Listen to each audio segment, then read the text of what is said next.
Meus amigos são minha vida. Meus amigos são minha vida, neguinho. Amizade das antigas.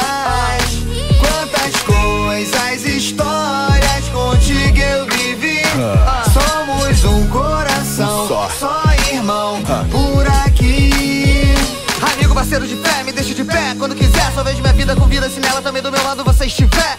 Quantas histórias, loucuras que nós passamos, quantos perrengues, mistérios que desvendamos. Desde o tempo de escola, os moleque ficava doido com a gente. Sentar na frente pedia pra ser gastado demente. E as professoras já rouca de tanto esporro, morro de tanto rir quando lembro os alunos novos. São quantos caô formado, porrada que me estressa. Festinha dos playboyzinhos, rapava as mulher da festa. Resta nego covarde que vinha na ajudaria. Me pega pra me matar, senão te mato no outro dia. E por causa de mulher, tava de bobeira, namorada, ex-namorada, amores de brincadeira. Os amigos sempre avisam, se ligam bem de pertinho. Essa mina cê vê legal, Já essa fica ligeiro, neguinho. no fim, eu disse a ele, é isso aí Que eu quero pra minha vida e é isso que eu vou seguir. E chamei uns amigos pra cantar junto comigo. Falei que isso que eu sigo e nós ficamos conhecidos. Meus amigos são minha vida.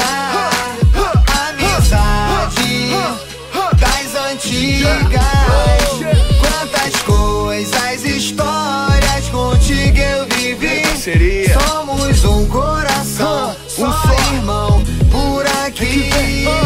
De boa eu ficava quando eu rolava carne e linguiça na brasa, vê se não atrasa, comédia base. Chama a mulher pra cair lá em casa, piranha tramava, se arrasava, porque dessa porta cê não passava. Só fechamento, moleque de tempo, amiga tá dentro, 0800. Casa de Maricá, que hoje tá tipo hotel. Recebe os malucos todos, de hotel vai pra Pinel. De Pinel pra festinha que rolava no terraço. Os pagodes junto com o braço, Giovanni, papo, um abraço. Sem laço com os pela saco que vinha pra ganhar espaço. Sou rato nesse sentido e amigo tem os melhores de fato. Já embaraço, tanto brabo que finge que estende a mão. Cê na pista no aperto que tu vê quem eles são. Perdi você, irmão, por causa de uma moto, é complicado. E hoje restam algumas fotos. Meu avô se foi com câncer, minha mãe teve também. Mas graças ao bom Deus, hoje tá tudo bem. todo esse processo requer esforço sem fim, porque nunca vou estar tão satisfeito assim. De mim só vai sair verdade pra minha família. Amigos é mais que isso, guerreiros da antiga. E eu sou o que sou porque confiei